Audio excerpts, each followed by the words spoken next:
Eklavya model residency स्कूलच्या क्रीडा शिक्षक व अध्यक्षकांची आमरण उपोषण तिसऱ्या दिवशी सुरूच। संबंधित प्रशासन व लोकप्रतिनिधी यांना या उपोषणाकडे जाण्यासाठी वेळच नाही। Maharashtra tribal public school society Nashik तथा आयुक्त आदिवासी विकास विभाग महाराष्ट्र राज्य संचलित एकलव्य मॉडेल रेसिडेन्शियल स्कूलमधील क्रीडा आणि विषय शिक्षक मंगळवारपासून आमरण उपोषणाला बसले आहेत। हे उपोषण तिसऱ्या दिवशी सुरूच असून प्रशासन व लोकप्रतिनिधी यांना या उपोषणाकडे बघण्यासाठी वेळच नाही। कर्मचाऱ्यांची भरती सन 2018 आणि 2019 मध्ये झाली होती।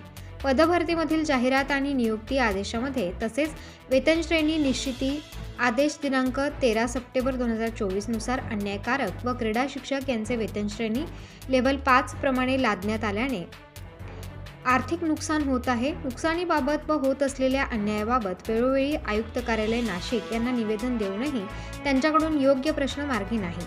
ही भरती 2018च्या पेसा अंतर्गत झाली होती, यामुळे प्रशासन या गोष्टीकडे बघत नाही का असा प्रश्न आता उपोषण करताना पडलाय। या उपोषणाकडे आमदार व खासदार यांनी अजूनपर्यंत आंदोलनकर्त्यांची भेट घेतली नाही। आंदोलनकर्त्यांची तब्येत खालावत चालली आहे, तरी लवकरात लवकर संबंधित अधिकाऱ्यांनी यावरती निर्णय घेऊन आंदोलनकर्त्यांना न्याय मिळवून द्यावा अशी मागणी करण्यात आली आहे। प्रतिनिधी गणेश पवार, कळवण।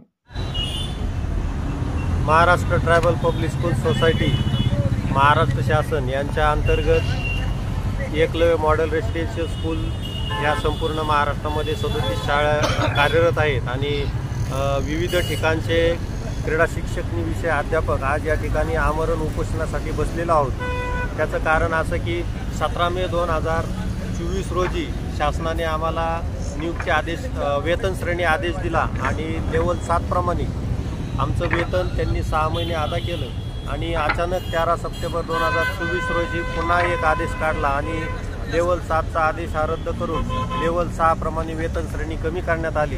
तर आमची शासनाला नम्रतेची विनंती आहे की आपण जो 13 सप्टेंबरचा आदेश काढलेला आहे तो तात्काळ रद्द करण्यात यावा आणि 17 मे 2024 रोजी जो नवोदय विद्यालयाच्या धर्तीवर आम्हाला वेतन श्रेणी निश्चित केली होती लेवल 7 प्रमाणे तीच चालू ठेवावी ही शासनाला आमची नम्र विनंती।